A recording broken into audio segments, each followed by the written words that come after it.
vous disais que Madeleine, à un moment, donc, quand elle a 25 ans, grâce à la proposition de l'abbé Lorenzo, elle découvre que ce Dieu qu'il a ébloui, il a un visage, c'est celui de Jésus. Et elle dit, il a fait pour moi exploser l'évangile et il m'a enraciné dans l'affaire d'un évangile simple. Alors ça c'est l'expérience de Madeleine, mais il y a la nôtre aussi, des expériences. L'évangile pour nous. Alors on vous l'avait dit tout à l'heure, quelquefois l'évangile, on essaie de raccrocher un peu notre vie à l'évangile ou de rattacher l'évangile à notre vie. Quelquefois on se sert un peu de l'évangile.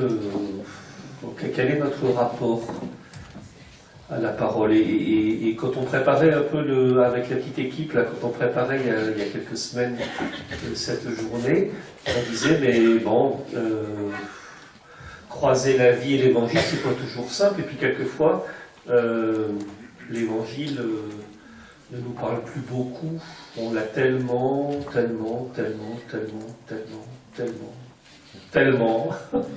entendu, on a fait tellement de commentaires quelquefois un peu moralisants aussi.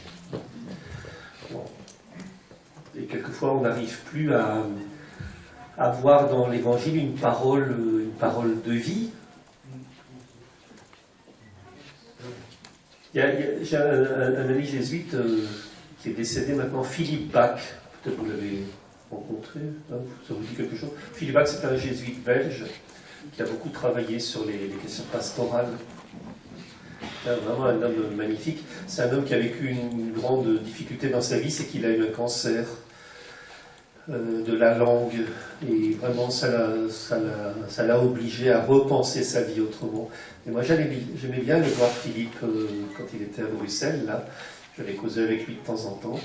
Et dans les derniers jours de sa vie, alors qu'il savait qu'il partirait, c'était en soi palliatif, il disait « Raphaël, dis-moi, je peux plus entendre quand on me dit « Bonne nouvelle de Jésus-Christ ». Selon saint Matthieu, bonne nouvelle, bonne nouvelle, bonne nouvelle. Dis-moi, je peux plus dire ça. Je dis « Bon, enfin, Philippe, qu'est-ce qui se passe? Pourquoi tu dis ça ?» Ah, il dit « Non, moi, je peux plus dire ça. » Je dis « Mais qu'est-ce que tu dis ?»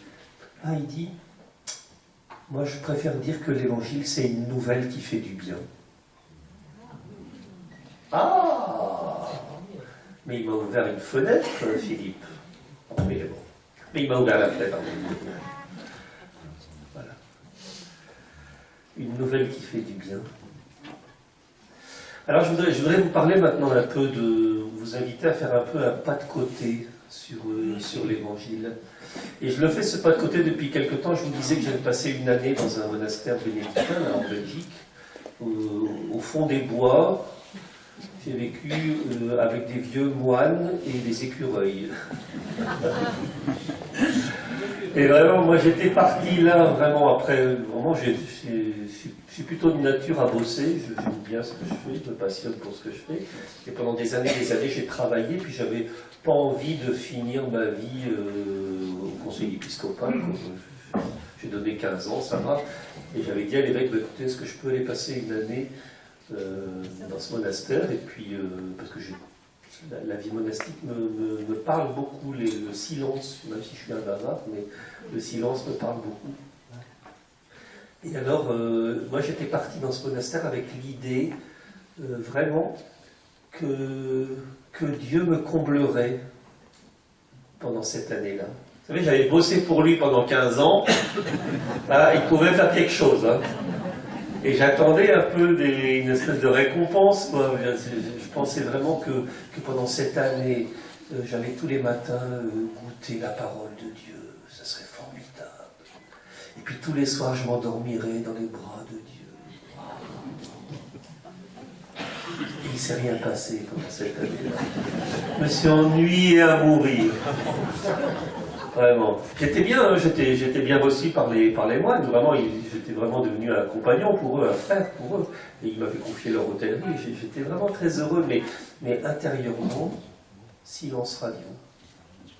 Et alors je me souviens, il y a, juste à côté du monastère, il y a un petit bois qui s'appelle le bois des rêves. C'est joli, hein, c'est la poésie. Le bois des rêves. Et je me souviens souvent avoir été dans le bois des rêves et je criais, mais où es-tu? Où es-tu? Où es-tu? Et j'avais le sentiment d'entendre en écho, es-tu? Où es-tu? Et toi, es-tu? Et toi, est-ce que tu es? Moi, j'entendais, enfin, c'était comme si je disais à Dieu, mais où es-tu? Et que Dieu me disait, mais Raphaël, tu me cherches. Ok, mais toi, est-ce que tu arrives, est-ce que tu es prêt à te trouver toi-même? Est-ce que tu existes? Est-ce que tu es un homme? Qui es-tu? Alors à ce moment-là, je me suis rattrapé, je me suis raccroché plutôt à l'évangile. Puisque Dieu ne me parlait plus, il me restait quoi? Il me restait l'évangile. Et l'évangile, ça a toujours été pour moi quelque chose d'important. Ça remonte à mon adolescence. J'étais en 4e, je me souviens. Je le raconte dans je ne sais plus quel livre. J'étais en 4e dans une bonne école catholique. On avait des cours de religion mercredi matin à 8h avec un prêtre qu'on surnommait Bidas. Ça en dit long, hein. Et la méthode pédagogique de Bidas, c'était de nous faire apprendre l'évangile par cœur. Voilà, c'était ça. Et donc il fallait apprendre l'évangile par cœur, et le matin à 8h, le mercredi matin à 8h, il appelait quelqu'un au tableau, et celui-là devait aller dire devant les copains l'évangile, le chapitre qu'il avait appris par cœur, et si jamais on ne savait pas, on devait copier. Et moi j'étais un homme très timide, vraiment, je suis encore timide, mais je me soigne un peu. Non mais vraiment, et alors je faisais comme tous les élèves, quand on n'a pas envie d'être vu, on fait ça. Et alors on pense que le prof il ne nous voit pas, mais c'est à ce moment-là qu'il nous voit justement. Et de temps en temps, Buise il devait aller au tableau et réciter l'évangile, et j'en ai voulu à cet homme, vraiment j'en ai voulu. N'empêche qu'à la fin de l'année, je savais l'évangile par cœur. Alors, c'est une méthode pédagogique qui n'est pas une méthode pédagogique, franchement.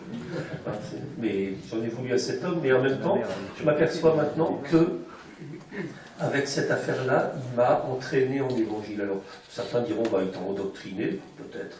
N'empêche qu'il a fait de l'évangile ma terre. L'évangile, c'est devenu mon pays. Voilà. Et pas le pays des bisounours.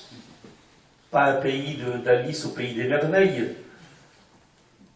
mais il m'a appris que l'Évangile s'enracinait profondément dans le quotidien des hommes et des femmes de ce temps-là. Et alors, pendant mon séjour à Clermont, j'ai pris le temps de relire l'Évangile, et puis de le lire en faisant un peu un pas de côté. Vous savez, la carafe qui est là, je peux la regarder comme ça. Une carafe. Je peux la regarder comme ça, c'est plus tout à fait la même carafe. Et donc j'ai pris la liberté de regarder un petit peu l'évangile autrement, de faire des pas de côté, et je trouve que c'est très important de faire des pas de côté, de ne pas toujours regarder la vie avec le même point de vue. Alors ça, on peut le faire avec la parole de Dieu, on peut faire ça. Et d'ailleurs, on est assez d'accord. On est assez unanime aujourd'hui pour dire, vous savez, par exemple, le récit de la traversée de la mer Rouge par le peuple hébreu, ouais. C'est peut-être pas exactement comme on le voit dans le film des 10 commandements, avec la mer qui s'ouvre, c'est peut-être pas exactement comme ça. Peut-être que c'est une poignée d'hommes qui se sont tirés, et ils ont reconnu dans leur liberté qu'ils étaient accompagnés. On dit ça facilement, et tout le monde est à peu près d'accord pour dire ça. On est d'accord pour dire que le récit du buisson ardent, quand Moïse y grimpe sur la montagne et qu'il voit un buisson qui brûle sans se consumer, on est d'accord pour dire, bah, c'est une image, quoi. Enfin, c'est une façon, c'est un langage poétique qui dit quelque chose de vrai, qui est un langage poétique. Et la poésie, quelquefois les gens disent, ah, c'est de la poésie, eh oh, ça va, hein. La poésie, c'est aussi de la réalité, mais c'est de la réalité regardée autrement, c'est la réalité regardée avec une autre profondeur. C'est ça la poésie. Hein. La poésie, c'est pas de faire des vers. Et donc voilà, c'est important de changer de point de vue. Et alors pour l'Ancien Testament, on est tous à peu près d'accord. Quand on parle par exemple du récit, vous savez, du prophète Élie, qui monte au ciel dans un char de feu.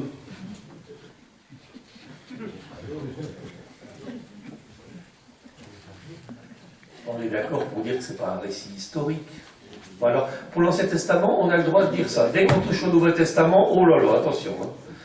Si on prend un tout petit peu de distance avec le texte du Nouveau Testament, de l'Évangile, on nous dit, oh, attention, tu n'es pas croyant, attention à ce que tu dis, tu ne respectes pas, tu... N'empêche que moi, j'essaie de lire l'Évangile un peu autrement. Voilà.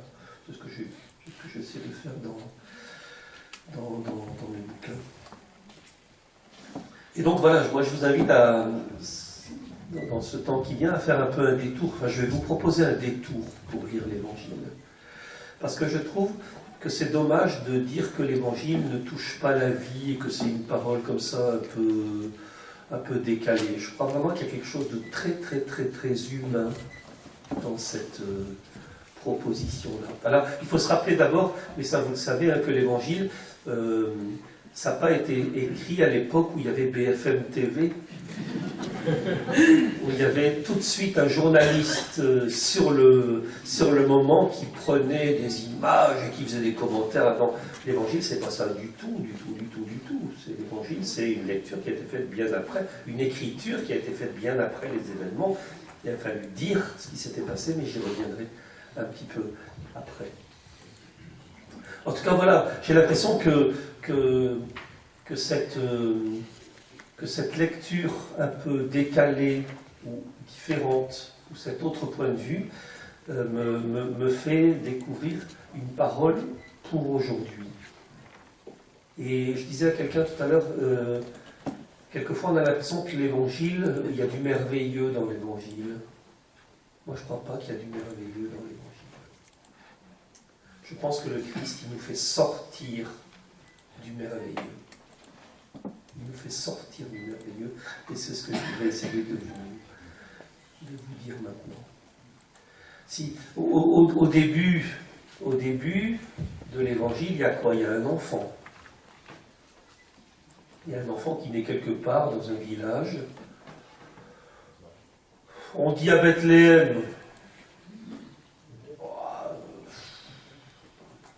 Vraisemblablement pas à Bethléem. Pourquoi on le fait naître à Bethléem? Parce que c'est la ville du roi David et qu'il fallait bien à un moment montrer qu'il était dans la lignée du roi David. Alors on le fait naître à Bethléem. Mais vraisemblablement il est né ailleurs.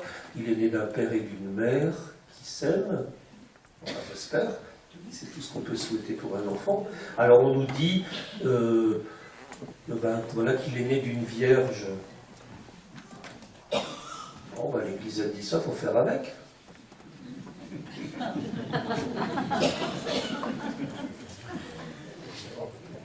Mais en même temps, ça veut dire quoi? Est-ce que l'Évangile, c'est un traité de gynécologie? Je ne pense pas. Mais que Marie soit vierge dans son cœur, ça je crois profondément, parce que quand on la voit dans l'Évangile, cette petite femme, c'est pas une femme qui met la main sur les gens, elle ne met pas la main sur son fils, il y a quelque chose d'ouvert chez elle, il y a quelque chose de disponible chez elle. Et peut-être que la virginité de Marie, c'est d'abord là qu'elle se situe. On ne vous le dira à personne. Voilà. Mais après, peu importe, c'est pas ça l'essentiel, qu'elle soit vierge ou pas vierge. Oh, à vrai dire, on s'en fiche un peu. Enfin, en tout cas pour moi, c'est pas ça qui me fait vivre. Ce qui me fait vivre, c'est que cette femme, elle a mis au monde un gamin. Et que cette femme, avec son Joseph d'amoureux, là, et que Joseph, il a fait confiance aussi à la vie. Et qu'ils ont élevé cet enfant. Et qu'ils lui ont transmis le meilleur de ce qu'ils étaient, comme tous les parents. Ils ont donné le meilleur d'eux. Et c'est beau de penser que Jésus, d'abord pendant 30 ans, enfin une trentaine d'années, peut-être 28, ou 27, ou peut-être 32, qu'est-ce que ça peut faire? pendant tout un temps, pendant un long temps, c'est un gamin au milieu des autres.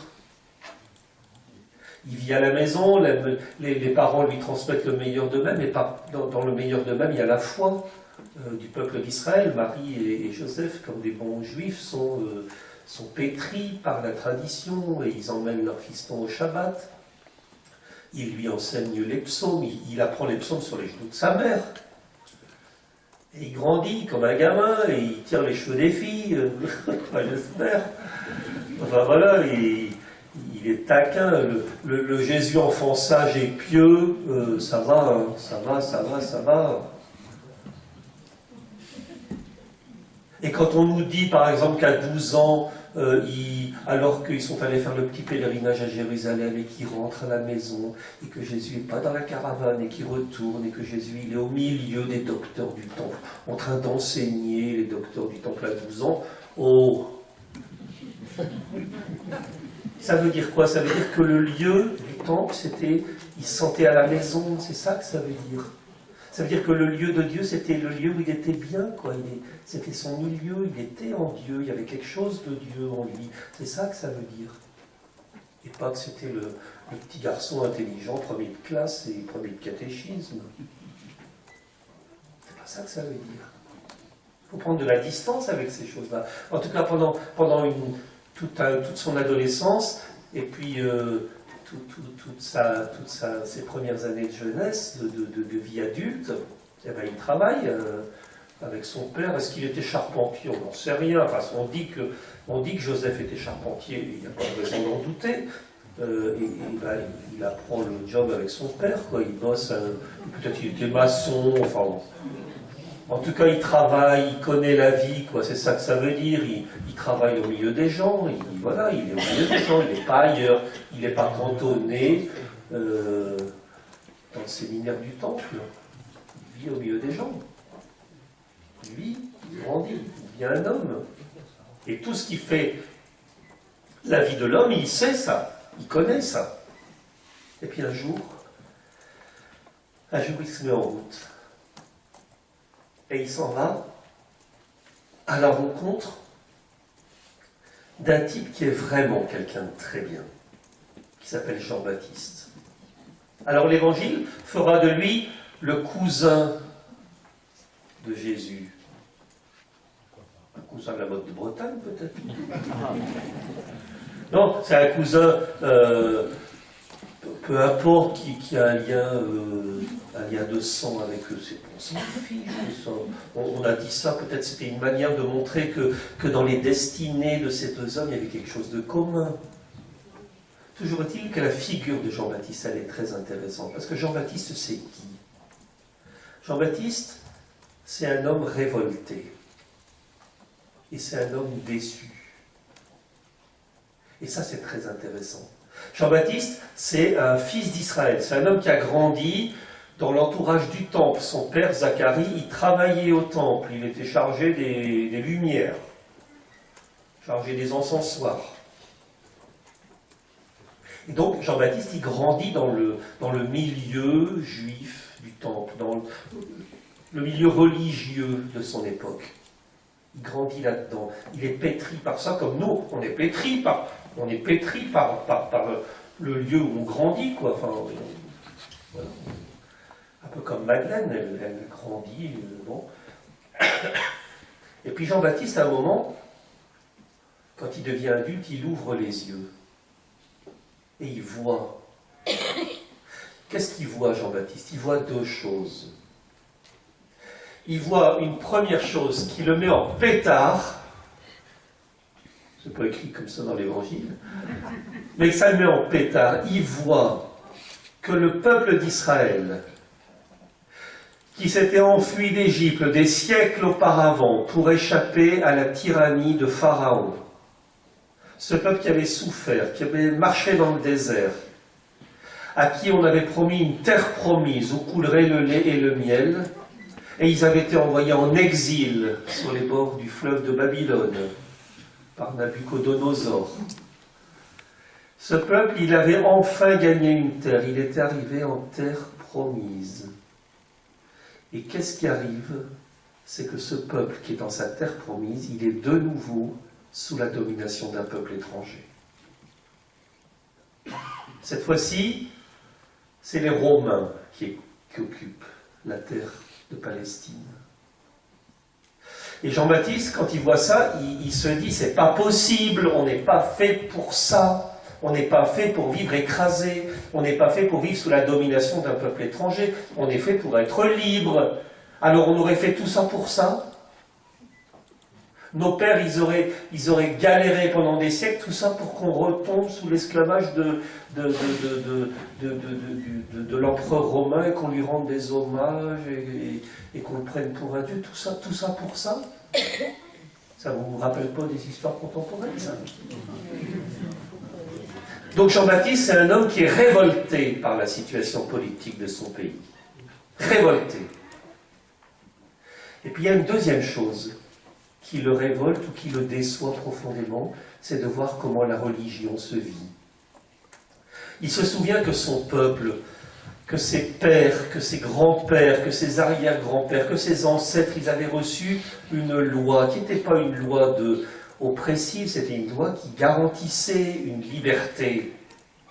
Tu ne prendras pas la terre de ton voisin, tu respecteras ton père et ta mère, tu ne tueras pas. C'était une loi de liberté. La loi reçue par Moïse, c'était une loi pour être libre. Et qu'est-ce qu'il voit à Jérusalem? Il voit que cette affaire-là, c'est d'abord devenu une affaire de commerce. D'ailleurs, Jésus sera féroce. Une des premières choses que fera Jésus, dit l'Évangile, c'est de chasser les vendeurs du temple. Mais ce qui le révolte encore un peu plus, Jean-Baptiste, c'est de voir que dans ce milieu religieux, il y a des scribes, des pharisiens qui font peser sur les gens des lois que eux-mêmes ne sont pas capables de vivre. Ça vous rappelle rien? Et il dit tout ça pour ça. Et Jésus sera féroce avec les scribes et les pharisiens qui font passer la loi avant l'homme. Jésus, il sera terrible avec ces gens-là. Et on est loin du petit Jésus avec ses yeux bleus et ses cheveux blonds, hein, qui sourit tout le temps. Jésus, il va se fâcher contre ces hommes qui font peser sur les autres des choses qu'eux-mêmes ne sont pas capables de tenir. Et Jean-Baptiste, devant cette situation qui le révolte et qui le déçoit, qu'est-ce qu'il va faire? Il va s'enfuir. Mais il ne va pas partir à Katmandou. Il va sortir de la terre promise. Il va franchir la frontière, qui est quoi? Le Jourdain. Et il va s'installer en Transjordanie. Il va sortir de la terre promise et se tenir à la porte de la terre promise. Et pour bien montrer qu'il n'est pas d'accord avec tout ce qu'il voit, il va changer de mode de vie. Il va s'habiller avec des poils de chameau, ça peut être très confortable. Bon, ça va gratter. Peut-être qu'il aime bien les choses qui grattent. C'est possible que Jean-Baptiste aime bien les choses qui grattent. En tout cas, il se fait des tuniques et des caleçons en peau de chamois. Et il mange des miels et puis des sauterelles. Ça, c'est un peu tendance dans on fait des insectes. En tout cas, ce qui est intéressant, c'est que moi, j'aime bien ça, parce que quand cet homme-là, au lieu de démissionner, eh ben, il va sortir, il va prendre un peu de recul, et il va se tenir prêt pour quelque chose de neuf. Et c'est ça qui est très intéressant.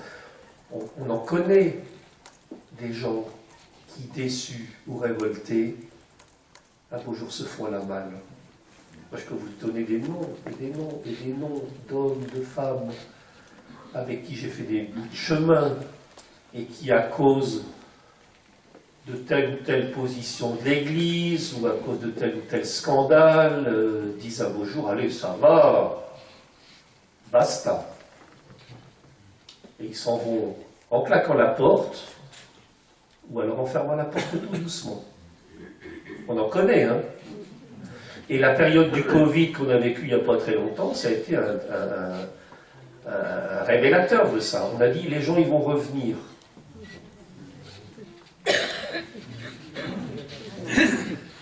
Il tant qu'ils reviennent. Non, et donc on en connaît des gens comme ça, qui à un moment ou un autre disent, allez, je passe à autre chose, quoi. Ça fait quelque chose, ça. Enfin, moi, ça me blesse. Enfin, je ne sais pas comment vous aussi. Mais quelquefois, on a des compagnons de route. Hein. J'imagine que dans vos équipes, il y a ça aussi quelquefois, ou au syndicat, ou dans un parti politique. Quelquefois, il y a des gens qui à un moment ou un autre, changent de bord, quoi, ou passent à autre chose. Oh là là, ça nous touche, ça. Hein. On est comme Jean-Baptiste. Hein. C'est la même histoire. C'est la même histoire. Toujours est-il que Jean-Baptiste, au lieu de tout laisser tomber, au lieu de partir à Katmandou ou d'aller sur les bancs de Ninive pour se faire dorer la pilule, non, il va à la porte de la terre promise, et là, il se tient là debout.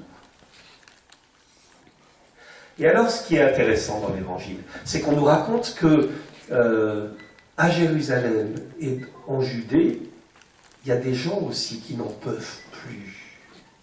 Alors l'Évangile dit, tout Jérusalem et toute la Judée venaient à lui. Oh! Il y a des gens de Jérusalem et des gens de Judée, mais on est en Orient et on en rajoute toujours un peu. Toujours est-il qu'à Jérusalem et en Judée, il y a aussi des gens qui n'en peuvent plus d'une vie oppressée, qui n'en peuvent plus d'une religion écrasante, et qui ont entendu parler de ce type, Jean-Baptiste, et qui vont à sa rencontre. Alors dans les images pieuses, qu'est-ce qu'on voit? On voit les gens qui avancent en rang serré, en procession avec les mains jointes, et qui viennent confesser leur péché à Jean-Baptiste. Mais ça ne s'est pas passé comme ça. Ça ne s'est pas passé comme ça. Qu'est-ce qui s'est passé? Ces hommes et ces femmes qui rêvaient d'autre chose, qui croyaient en quelque chose de nouveau et de possible, ils se mettent en route et ils arrivent et ils marchent pour aller jusqu'à la rencontre de Jean-Baptiste. Et pour aller jusqu'au Jourdain, il faut descendre. Jérusalem, c'est à 1000 mètres. Le Jourdain, il est à moins 300, 400 mètres. Il faut descendre pour aller jusqu'au Jourdain. Et il faut traverser un canyon qu'on appelle le canyon du Wadi Kelt. Il fait chaud à crever, là. Un jour, j'étais avec des étudiants là-bas. Et avec les étudiants, on ne part jamais à l'heure. Hein. Non, jamais. Hein. On part toujours en retard. Et un jour, on s'est retrouvé dans le canyon du Wadi Kelt à midi. Il faisait chaud à crever. On a croisé un bédouin qui nous a dit dans un anglais un peu trafiqué. Ah ben, à cette heure-ci, il n'y a que les Français et les Chiens pour être dehors. Il faisait chaud à crever. Et donc, ces gens qui marchent, ces gens qui sont en quête de quelque chose d'autre, ils arrivent près de Jean-Baptiste. Et ils arrivent, ils sont fatigués, et ils sont sués, et ils puent. Ils voient le Jourdain, qu'est-ce qu'ils font? Ben, ils plongent. Ils plongent. Et quand ils plongent, il y a quelque chose d'un rafraîchissement. Il y a quelque chose de... Ben, on sait ça quand on a fait une longue marche et qu'on plonge dans un lac ou qu'on plonge dans une rivière. Ouh, ça fait du bien, mais ça ne fait pas que du bien physiquement. Ou c'est comme quand on boit une bonne bière fraîche après une longue marche. Oh, la première gorgée de bière. C'est bon, hein. Et c'est pas simplement un rafraîchissement physique. Quand ils plongent dans l'eau, ils sentent que le vrai de la vie, c'est là qu'il est. Il y a quelque chose qui va toucher aux racines de l'être. On en fait l'expérience, nous aussi, hein, quelquefois, ça. Quand on plonge dans une naufrage, on se dit, mais c'est ici qu'il faut que je sois, le vrai de ma vie, c'est ça. Le vrai de la vie, c'est pas la brûlure, c'est pas la fatigue, c'est pas... Le vrai de la brûlure, c'est de vivre. C'est de vivre, enfin vivre. Alors Jean-Baptiste, il leur dit, vous voyez, il y a un autrement de la vie qui est possible. Alors maintenant, vous allez convertir vos vies. Il y a des trucs qui ne vont pas dans vos vies, qui font que vous acceptez de vous laisser enchaîner, de vous laisser oppresser. Changez votre vie. Allez, convertissez-vous. Et puis restez pas ici, les gars, partez chez vous. C'est ça qui se passe avec Jean-Baptiste. Et en ce sens-là, la figure de Jean-Baptiste, elle est très intéressante. Parce que c'est une figure mobilisatrice. Il remet les gens debout. Alors ce qui est très intéressant, c'est que Jésus, il va se mêler, il a entendu parler de ce type. Et Jésus aussi, il aspire à quelque chose de très humain. Il va se mettre en route. Et il va se mettre au milieu des gens. Et il descend au milieu des gens dans l'eau du Jourdain. Il n'y a pas eu un baptême spécial à midi et quart, après la grand-mère, pour Jésus. Il s'est mis au milieu des gens, et comme les autres, il a plongé. Mais pour lui, il s'est passé quelque chose, semble dire l'Évangile, d'assez étonnant. C'est que lorsqu'il plonge dans l'eau vive du Jourdain, il y a une expérience intérieure qui est bouleversante. Il prend conscience que l'eau dans laquelle il est, c'est une eau courante, c'est une eau coulante, c'est une eau vive. C'est une eau qui vient de loin de la montagne là-bas, de la montagne de l'Hermont, et qui s'en va comme ça, et qui continue. Et lui, il est au milieu de ça, et il prend conscience que sa vie, elle est comme une eau courante qui vient d'une source. Il prend conscience que sa vie, elle ne vient pas de lui, mais que sa vie, elle a une source. Que sa vie, elle vient d'ailleurs, que sa vie, elle est plus grande que lui. Autrement dit, il prend conscience que ce Dieu d'Israël, dans lequel il a été élevé, c'est un Dieu source. Et que lui, pris dans l'eau du Jourdain, il est comme un courant, quoi. Il est comme un torrent qui coule. Et il comprend que sa vie, c'est de couler pour les autres. Sa vie, c'est d'aller, c'est de se laisser entraîner par le courant qui monte, qui vient de cette source. Il comprend qu'il est fils. C'est ça, être un fils. Un fils, être fils, c'est consentir à avoir une source, mais ne pas être accroché à la source. Une source, ça coule. Et être fils, c'est consentir à être un torrent qui coule d'une source et à faire son propre chemin. Il prend conscience qu'il est fils. Et il prend conscience d'une deuxième chose, c'est qu'il est frère. Et que tous ces gens qui sont avec lui, tous ces gens qui sont autour de lui, tous ces gens qui, comme lui, sont venus à la rencontre de Jean-Baptiste, ben, c'est un peu comme des frères, quoi, des compagnons de route. Et donc, dans l'expérience intérieure de Jésus dans l'eau du baptême, c'est ça, il comprend qu'il est fils et il comprend qu'il est frère. Bon, voilà, je pense qu'on peut arrêter la journée ici. Hein. Avec ces deux mots-là, ça doit suffire. Il comprend qu'il est fils et qu'il est frère. Et alors, il entend une voix qui dit « Celui-ci est mon fils bien-aimé ». Il comprend qu'il est le bien-aimé. Il comprend que vivre, ça sera exister fortement, comme fils et comme frère. C'est ça que ça veut dire. Être humain, c'est exister fortement. Exister dans une relation, consentir à ce que notre vie ne soit pas de nous-mêmes, mais une vie reçue et une vie donnée. Il y a comme un mouvement. Et c'est ça qu'il va comprendre Jésus. Et à partir de ce moment-là, il ne peut pas ne pas construire sa vie là-dessus. Et il va se mettre en route. Et ce qui est magnifique dans l'Évangile, c'est que Jésus, il ne va pas du tout...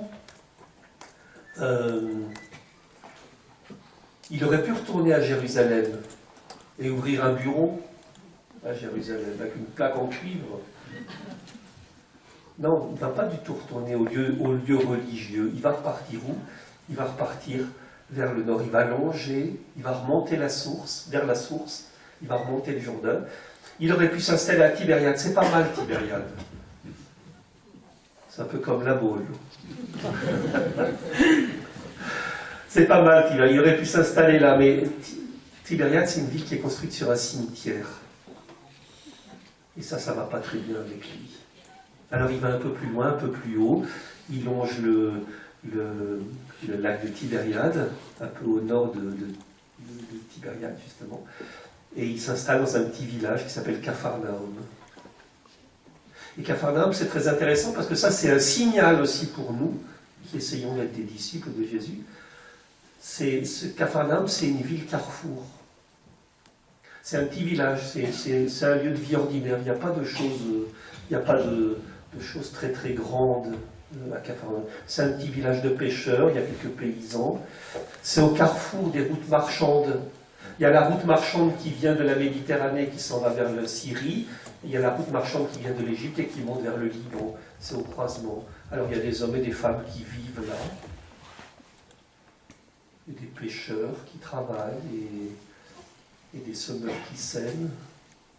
Il y a un bureau de douane pour bien payer les taxes. Il y a une petite garnison romaine. Enfin, on ne les embête pas trop parce qu'ils sont loin des capitales. Et c'est là qu'ils s'installent, dans l'ordinaire des jours, dans l'ordinaire de la vie. Et ça, c'est quelque chose d'intéressant, parce que ça veut dire qu'être disciple de Jésus, c'est choisir résolument de vivre au carrefour. Nous sommes des hommes et des femmes des carrefours.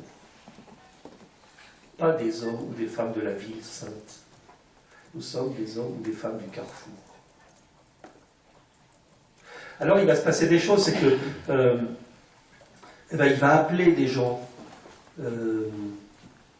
à marcher à sa suite, mais quelquefois on a l'impression qu'il appelle des gens pour qu'ils deviennent autre chose que ce qu'ils sont, mais pas du tout.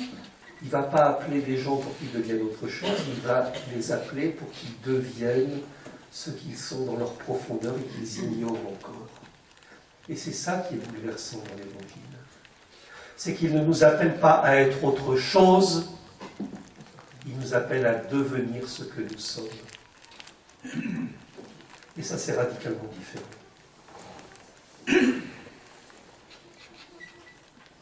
Alors, il va contempler. Jésus, c'est un poète. Un poète, encore une fois, je le redis parce que c'est important. Le poète, c'est pas celui qui fait de la poésie, qui écrit des poèmes. Le poète, c'est celui qui voit ce que les autres ne voient pas. C'est ça, un poète. Un poète, c'est celui qui voit ce que les autres ne voient pas. Et lui, il a cette capacité-là. Et quand il voit des pêcheurs qui pêchent, ça lui parle d'autre chose. Et quand il voit des semeurs qui sèment, des paysans qui font leur travail et qui ramassent les épis, ça lui parle d'autre chose. Et il appelle des hommes et des femmes à marcher à sa suite.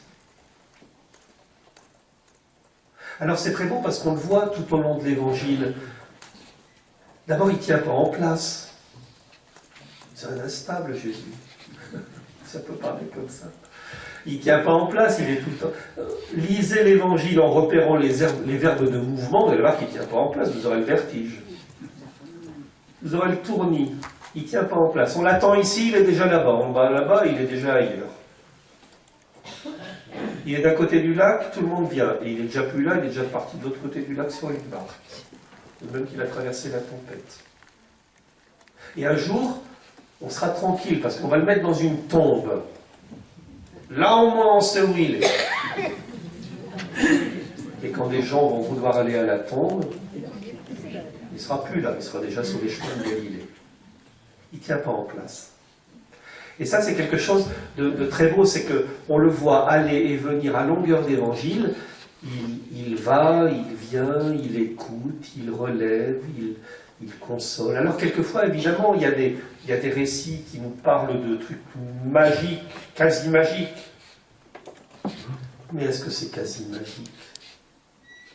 Si vous décryptez l'Évangile, vous allez vous apercevoir que très vite, ce qu'il fait, c'est briser les images d'un Dieu merveilleux et c'est rendre les gens à leur responsabilité, à leur humanité. Quelqu'un citait tout à l'heure, on citait dans l'Évangile, par exemple, quand il rencontre un paralytique, il lui dit, allez, lève-toi, quoi. Il dit même pas, je te pardonne tes péchés, il dit, allez, tes péchés sont pardonnés. Autrement dit, allez, vas-y, quoi, vas-y, avance. Et toujours il remet l'homme dans son bon sens. L'homme qui quelquefois ne croyait plus en lui-même, et peut-être que le péché dont on parle tant dans l'Église, mais quel bazar!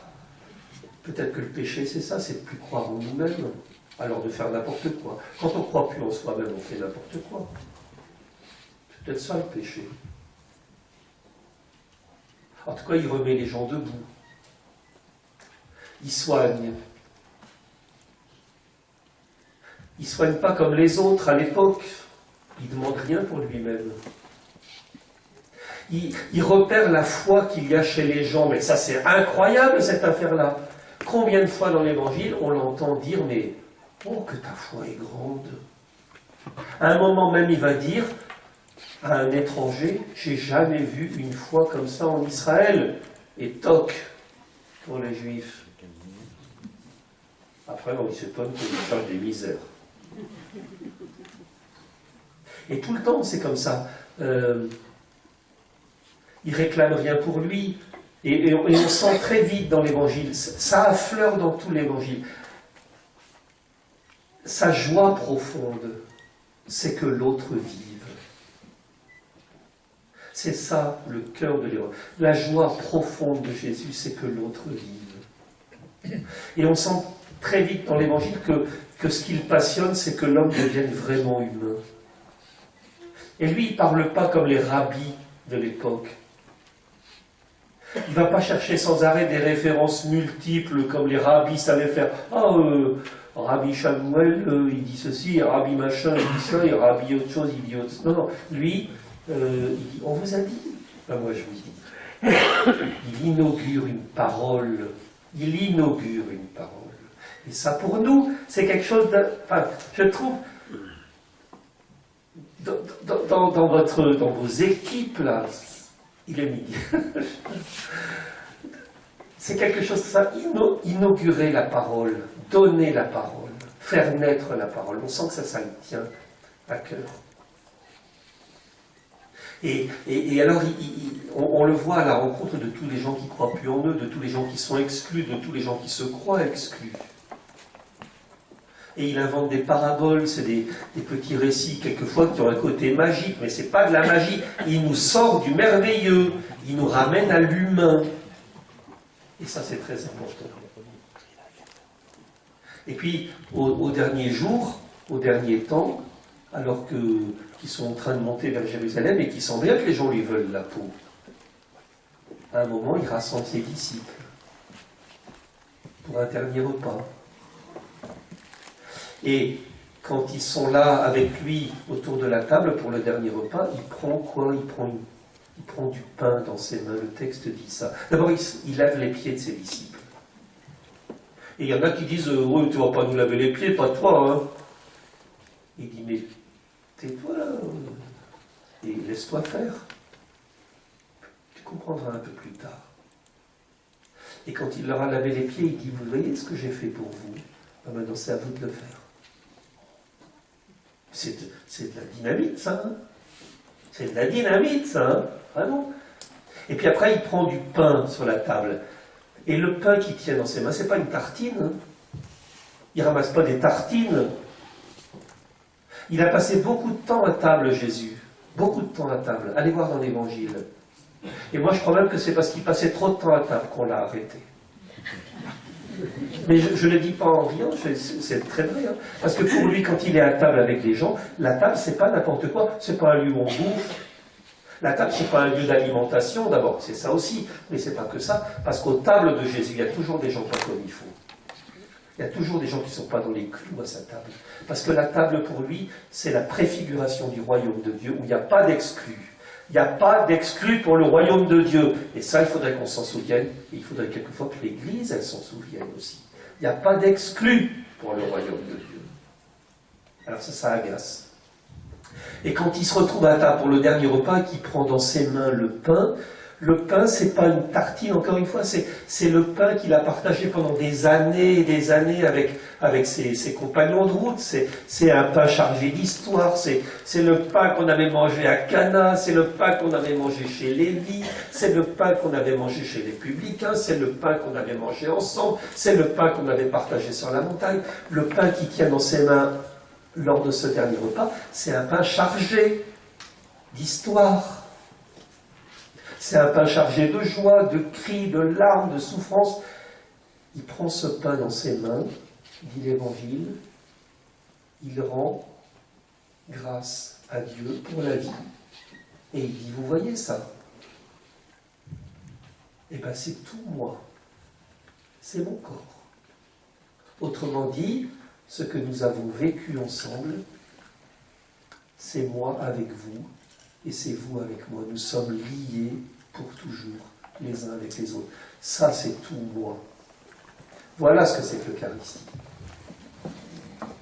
Il nous dit, ce qui fait l'ordinaire de votre vie, vos joies, vos espoirs, vos souffrances, vos tristesses, vos angoisses, le travail de l'homme, la vie du monde, eh bien moi je suis là. Et l'Eucharistie, elle vient signer la présence de Jésus dans nos vies. C'est ça l'Eucharistie. Et c'est pour la petite messe. On va faire une petite messe. Des petites gouttes d'eau, des petites gouttes de vin. Ça reste. Bon. C'est encore combien de minutes? 10. 10, allez, je prends 10 minutes. Un peu plus. Même un peu plus. Ouais. Ouais. Un bon quart d'heure. En tout cas, après, il y a l'événement de la résurrection, peut-être on en reparlera un petit peu cet après-midi, mais ce que je voudrais dire, c'est qu'à travers tout ce compagnonnage qui vit avec des hommes et des femmes ordinaires, il y a quelque chose d'une belle humanité qui se révèle. Et il y a chez Jésus, quand je lis l'Évangile, comme 4 postures qui sont constantes et qui font de lui un bel être humain, un bel homme. C'est un bel homme, Jésus. La première posture qui est constante dans l'Évangile et qui est pour nous un signal aussi, c'est que quand il est là dans l'Évangile avec quelqu'un, il est vraiment là avec quelqu'un. Quand il est avec quelqu'un, il est vraiment avec quelqu'un.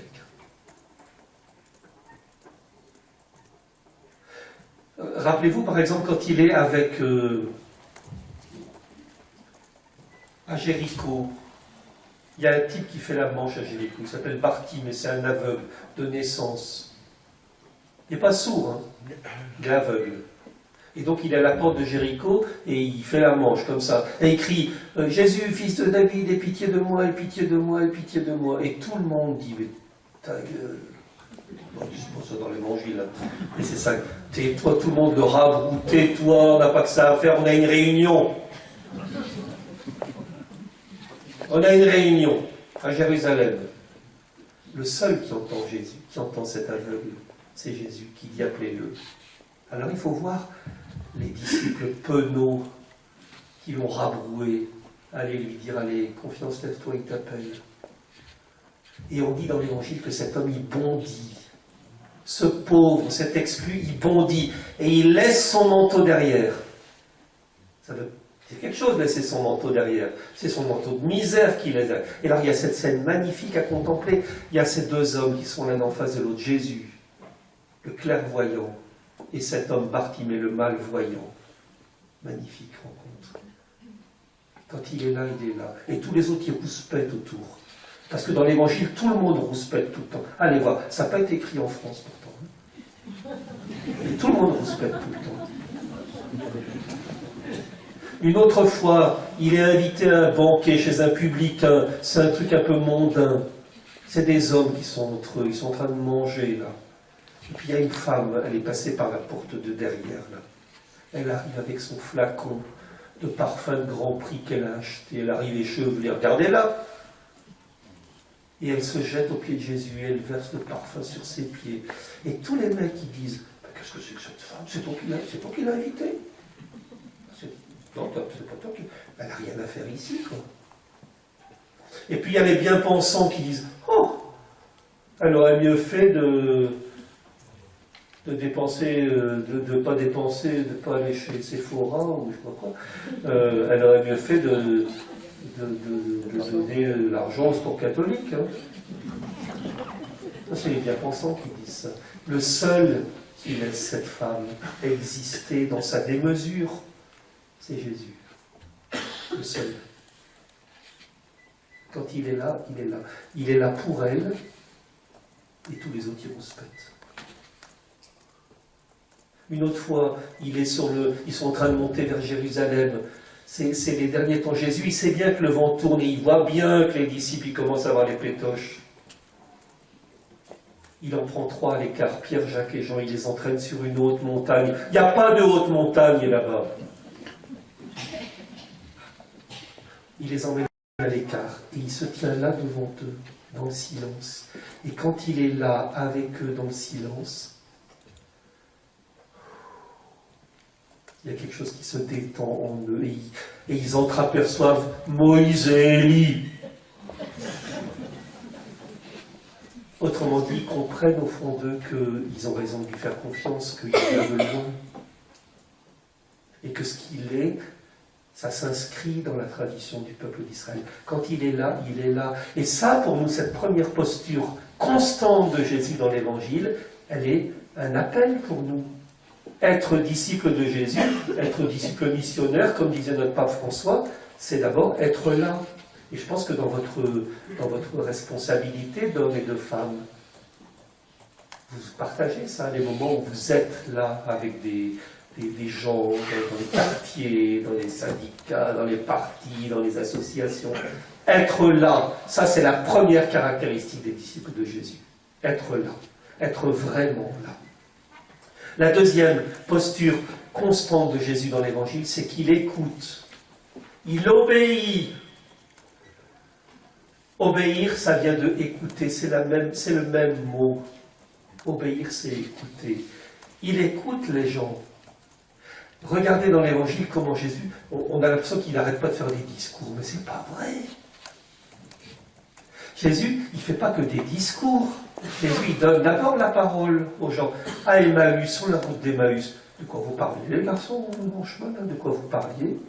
Le jeune homme riche qui vient vers lui, mais qu'est-ce que tu as déjà vécu, toi? Qu'est-ce que dit la loi? Comment tu vis la loi? Tout le temps, il donne la parole aux gens. Tout le temps. Que veux-tu que je fasse pour toi, dira-t-il à l'aveugle Bartimée. Et puis, ce qu'on entend quelquefois des discours de Jésus, on a l'impression quelquefois, enfin moi j'ai cru ça pendant longtemps, mais je ne crois plus ça.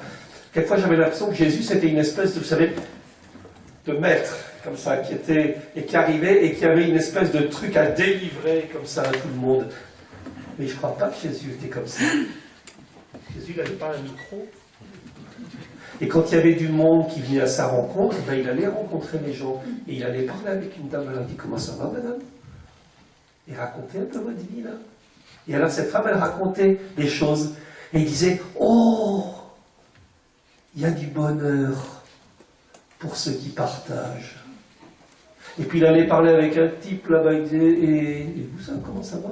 Oh, il dit « On s'est disputé, puis on a un copain là qui s'est fait virer de l'entreprise de pêche là, et il s'est fait virer, et on n'a pas envie de le laisser, c'était injuste, on a envie de se battre pour qu'il garde sa place. Oh, dit Jésus, oh, il y a du bonheur pour les artisans de justice.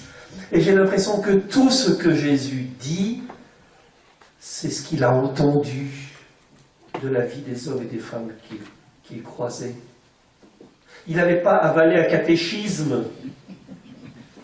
Jésus, il déglutit pas du catéchisme. Jésus, il souligne la vie des gens.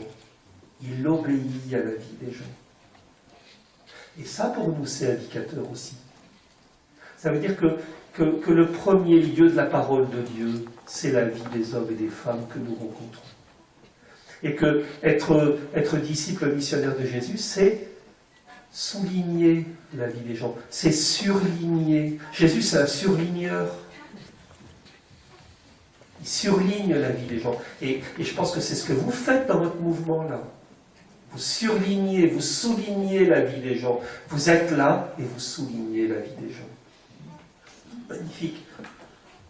Et puis il y a une troisième posture qui est magnifique dans l'Évangile, c'est que Jésus, tout le temps, il avance comme un pauvre. Pas un miséreux. La misère, il faut se battre contre la misère, mais il faut cultiver la pauvreté. Entendez-moi bien quand je dis ça, hein. Entendez-moi bien. Jésus, il se tient comme un pauvre, il n'a pas d'idées préconçues sur les gens, il ne veut pas que les gens deviennent comme ceci ou comme cela. Il se tient comme un pauvre, et on le voit à longueur d'évangile. Il appelle des gens à le suivre. Il ne sait pas s'ils vont le suivre. Il appelle des gens, des disciples. Il aurait pu mieux s'y prendre, hein, quand on les regarde. Pierre, le fanfaron. Jamais on te laissera monter à Jérusalem pour mourir. Des clous, hein. Enfin, c'est le cas de le dire.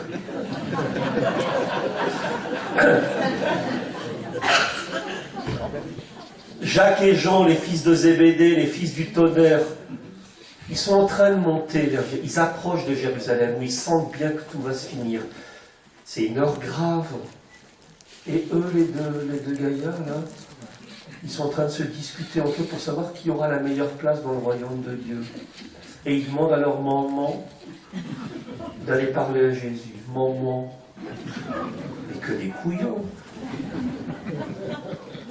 Jacques et Jean, c'est des couillons. Et donc, quand il appelle des gens, et quand il nous appelle, qui sommes-nous, hein? Qui sommes-nous, hein, pour être ses disciples? Qui sommes-nous pour être ses missionnaires? Qui sommes-nous? Pourtant, il fait avec ce que nous sommes. C'est ça qui est magnifique. Et là, il y a quelque chose de pauvre. Et bien, je pense que et c'est ce que vous faites aussi, vous faites du chemin avec des gens, vous vous rencontrez. Ben, vous n'êtes pas des gens... enfin, j'espère, en tout cas, sinon je m'enfuis. Hein. Vous n'êtes pas des gens... vous savez, des gens qui savent.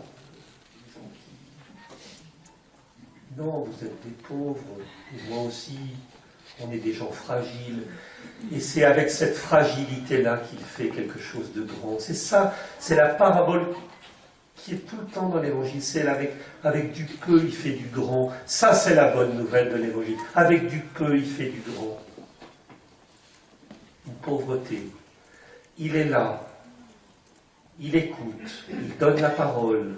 Il laisse l'autre dire ce qu'il porte en lui. Il est compagnon, solidaire, coude à coude avec les gens. Madeleine Delbrel, elle dit ça souvent. Vivre en coude à coude avec les gens. Et puis, il ne projette pas des trucs pour les gens. Il fait avec la pauvreté. Et ça, pour nous, c'est un signe. C'est un signe qui rend l'Évangile crédible. Et puis, il y a une quatrième posture, et je vais en terminer là. Enfin, il y a une quatrième posture qui est absolument magnifique. Et pour moi, c'est la plus bouleversante. C'est qu'il ne mange pas les autres. Il ne bouffe pas les gens, Jésus. Il ne mange pas les gens. Et ça, je le vois dans un récit qui est pour moi le récit le plus bouleversant de l'Évangile. C'est après la multiplication des pains. On trouve ça dans l'Évangile de Saint Jean. Vous savez, il y a la multiplication des pains, il y a 5000 personnes, et puis finalement, ils vont... Là aussi, hein, qu'est-ce qui s'est passé? On pourra en reparler. Hein. À mon avis, ils avaient leur pique-nique. Pas comme vous. Comme vous. Vous venez avec votre pique-nique. Ils sont pas sots, les gens, ils savent bien que s'ils vont sur la montagne, ils vont emmener un petit sandwich, un morceau de pain. Mais instinctivement, ils gardent ça dans leur musette. C'est à moi. C'est à moi. Il n'y a qu'un petit gars qui va oser risquer d'ouvrir son sac et de partager quoi? 5 pains et 2 poissons. Et c'est l'audace de ce petit gars qui va faire que les gens vont se déboutonner. C'est parce que ce petit gars, il a osé prophétiquement partager le peu qu'il avait, qui va faire dire à tous les autres, mais qu'est-ce qu'on est plouc. Qu'est-ce qu'on est plouc de... Enfin, c'est pas écrit comme ça, hein. Mais qu'est-ce qu'on est sot de ne pas avoir partagé. La vie, elle est tellement plus belle. Et à ce moment-là, ils vont partager, évidemment. À chaque fois qu'on partage, il en reste. Quand vous faites une auberge espagnole, il y a toujours de trop. Il va rester 12 couffins, 12 paniers pleins. Bon. Mais c'est pas ça le plus important dans l'Évangile. Pour moi, le plus important, c'est que Ils ont à manger là, ça y est, ils ont mangé, il y a eu un festin sur la montagne, ils ont eu 5000 personnes, il restait plein de gens. À la fin du repas, Jésus leur dit, vous savez les amis, maintenant je vais vous dire quelque chose. C'était bon? Et les gens disent, oh ouais, c'était bon, on a bien mangé. On a bien mangé, merci, on a bien mangé. Et Jésus dit, écoutez, je vais vous dire quelque chose. Le pain que vous avez mangé, ce pain-là, on peut en manger autant qu'on veut, on mourra un jour. Mais, dit Jésus, moi je connais un pain, celui qui en mange, il ne mourra jamais. Alors les gens disent, ah bon? Donne-nous de ce pain-là. Et alors il leur dit, je suis le pain de vie. Et à ce moment-là de l'évangile, tout le monde se tire, dit Saint Jean. Tout le monde s'en va. Et il ne reste plus que les 12 disciples, comme des clampins, avec Jésus. Il faut imaginer la scène, hein. Il y a une force poétique et symbolique dans ce récit. Tout le monde s'en va, les 5000 personnes. Et les disciples sont là comme des cons. Enfin,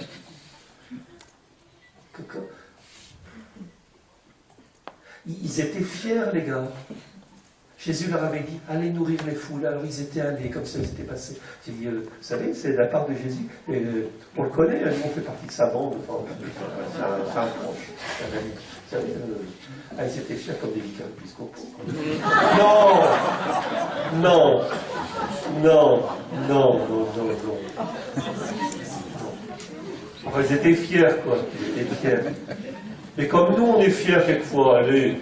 Enfin, moi, je suis, à un certain moment, je suis comme les disciples. Je suis fier. N'empêche qu'à ce moment-là de leur histoire, il n'y a plus personne devant eux, quoi. Ils sont là. Et imaginez, c'est comme quand on voit des gens partir, quoi. Quelquefois, on se dit... moi, je pense à des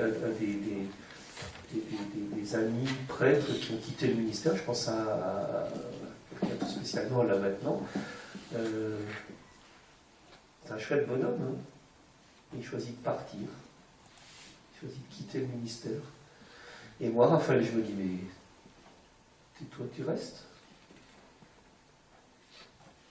Quand on voit des gens partir d'une équipe, hein, il y avait un couple super dans l'équipe et ils s'en vont. On se dit, bon, on continue pas? Non, vous ne dites jamais ça. Si, rassurez-moi. Hein. On dit ça. Hein. Et c'est ça qui se passe pour les disciples à ce moment-là de leur histoire. C'est qu'ils ont vu cette foule partir, ils ne sont plus que là, et Jésus, il voit bien que les garçons, ils commencent à défaillir un peu. Et ce qui est bouleversant dans l'Évangile, moi je suis bouleversé par ce texte-là, c'est que Jésus leur dit pas, vous avez vu les gens qui sont partis là, quelle bande d'impolis, de malautrus, ils sont partis, ils n'ont même pas dit merci. Vous avez vu, ils n'ont même pas rangé les chaises. Il n'a même pas ramassé les papiers. Non, il ne dit pas ça, Jésus. Il ne va pas condamner ceux qui sont partis. Il ne va pas leur dire non plus, vous savez les garçons, heureusement que vous êtes là. Hein, parce que si je ne vous avais pas, il n'y a plus rien qui tiendrait. Hein, heureusement que vous êtes là. Parce que vous, je peux compter sur vous. Hein, vraiment, chapeau les gars. Vraiment, vous êtes bien. Non, il ne va pas les flatter pour les garder. Et il ne va pas non plus leur faire des promesses en disant, bon, on a raté le coup, on va tâcher de faire mieux demain, mais demain j'ai une idée, on va multiplier les oranges. Non, il ne leur fait pas de promesses comme ça. Qu'est-ce qu'il fait à ce moment-là de leur histoire? Et ça c'est bouleversant. Il leur dit, vous voulez partir vous aussi? Et il leur ouvre la porte. Et moi, je suis bouleversé, vraiment, je vous assure, je suis bouleversé par cette parole. Vous voulez partir, vous aussi? Et à ce moment-là, ils sont sidérés, les garçons. Ils sont sidérés par cette question. Il leur ouvre la porte. Et à ce moment-là, ils sont tellement surpris par cette question qu'il se passe quelque chose qui n'est pas écrit dans l'Évangile. Mais je suis sûr que ça s'est passé comme ça. Quand ils entendent Jésus leur dire, vous voulez partir vous aussi? Alors ils se regardent les uns les autres.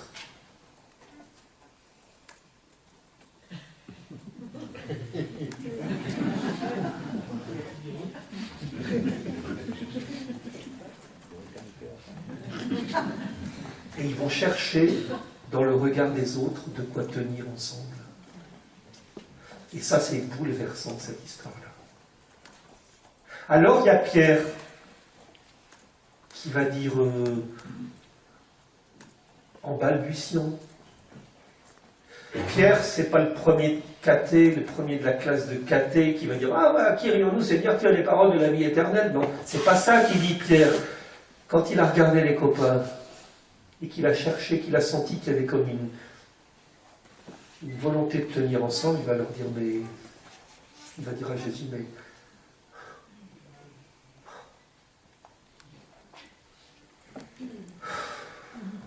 Vous l'entendez, Pierre soupirer là ?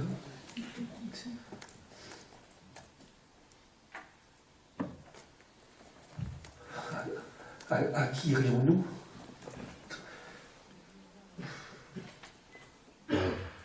Toi, tu as des paroles de vie, et ils vont rester. Et c'est magnifique parce que c'est quelque chose de très beau dans l'Évangile. C'est qu'on voit à longueur d'Évangile que Jésus ne tient pas les gens pour lui. Il aurait préféré qu'il leur dise « Allez, on s'en va », mais que leurs paroles soient vraies. Il préfère un refus à une parole forcée. Et ça, c'est bouleversant.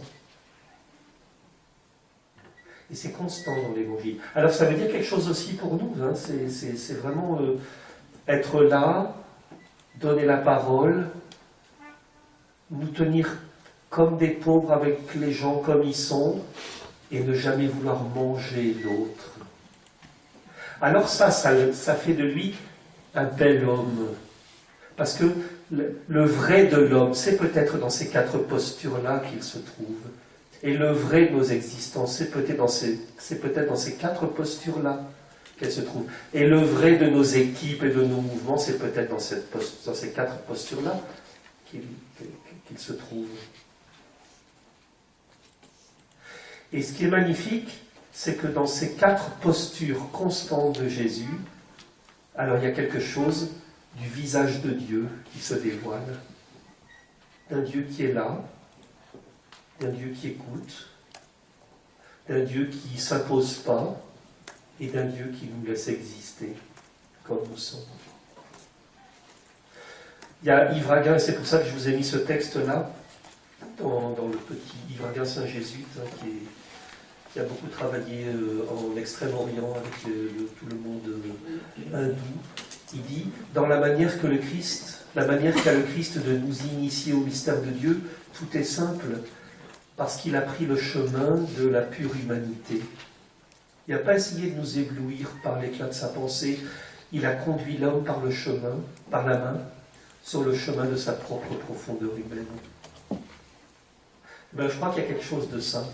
Si nous voulons montrer quelque chose du visage de Dieu, alors c'est dans un compagnonnage simple et humain avec les hommes et les femmes d'aujourd'hui qu'on pourra y arriver. Et on continuera encore un peu cet après-midi. Moi, je n'ai pas restitué ce qu'on a dit en groupe, on avait besoin d'entendre que vous nous redonniez la super formule que vous avez eue sur l'Eucharistie. On a beaucoup débattu sur l'Eucharistie, du coup le lien avec la vie. On aimerait bien réentendre la formule que vous avez employée. On va en parler cet après-midi un peu. Non, mais ça, tout s'accroche en fait, hein, les interventions, elles s'accrochent. Il y en a qui partent ce midi. Ah, ceux qui partent ce midi n'auront pas. Sauront pas. Tout le monde va au copain de vous raconter. C'est pas vrai.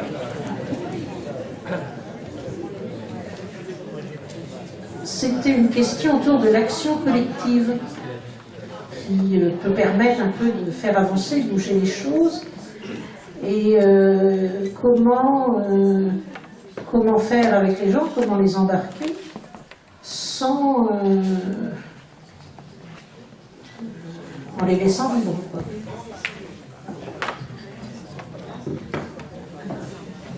Il y a une chose qui apparaît quand même assez clairement dans l'Évangile, c'est que c'est pas une affaire personnelle. La foi n'est pas une affaire personnelle. La foi est une affaire commune, collective ou communautaire. Enfin, on mettra les mots qu'on veut. Là derrière, c'est que il n'en appelle pas un, il en appelle 12. ou peut-être 14, ou peut-être 11, hein, mais il appelle un groupe, il appelle des hommes à marcher ensemble.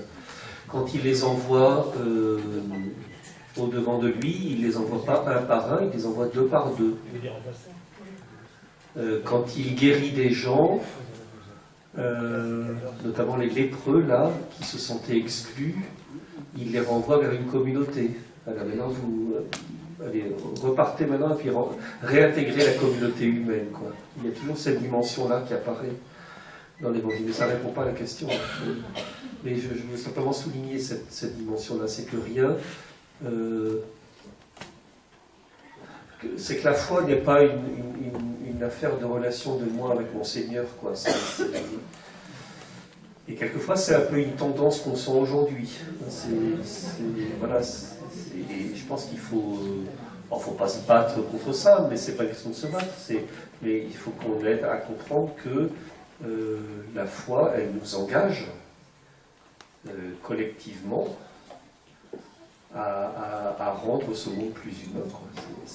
Et on ne s'en sortira pas les uns sans les autres.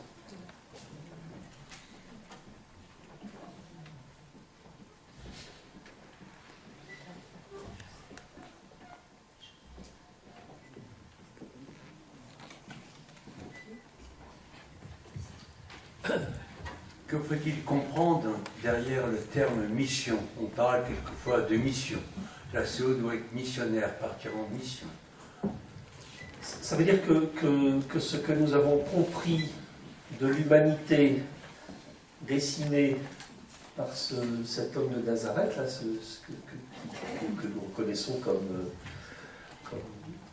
la figure du Seigneur au milieu de nous, ce que nous avons découvert de lui, nous ne pouvons pas ne pas le dire. On citait tout à l'heure un texte, je ne sais plus, citer ce texte-là. Dès lors que la parole de Dieu nous a touchés, dès lors que le visage de l'homme qui se dessine en Jésus nous a touchés, nous appartenons à ceux qui attendent cette parole-là. Et le sens de la mission, c'est là qu'il se trouve. Nous appartenons, ça va très loin, cette affaire-là, hein, c'est Madeleine qui dit ça. Hein. Nous appartenons, une fois que la parole de Dieu nous a touchés, nous ne pouvons pas... tu peux leur dire peut-être... Une fois que nous avons connu la parole de Dieu, nous n'avons pas le droit de ne pas la recevoir. Une fois que nous l'avons reçue, nous n'avons pas le droit de ne pas la laisser s'incarner en nous. Une fois qu'elle s'est incarnée en nous, nous n'avons pas le droit de la garder pour nous, et nous appartenons dès lors à ceux qui l'attendent. C'est du feu, ça. Hein, c'est une parole de feu, ça, hein, vraiment. Nous appartenons à ceux qui attendent la parole. Ça, c'est la raison d'être de l'Église. Non pas pour les ramener à nous. Mais on en parlera, on développera un peu ça, la mission de l'Église cet après-midi.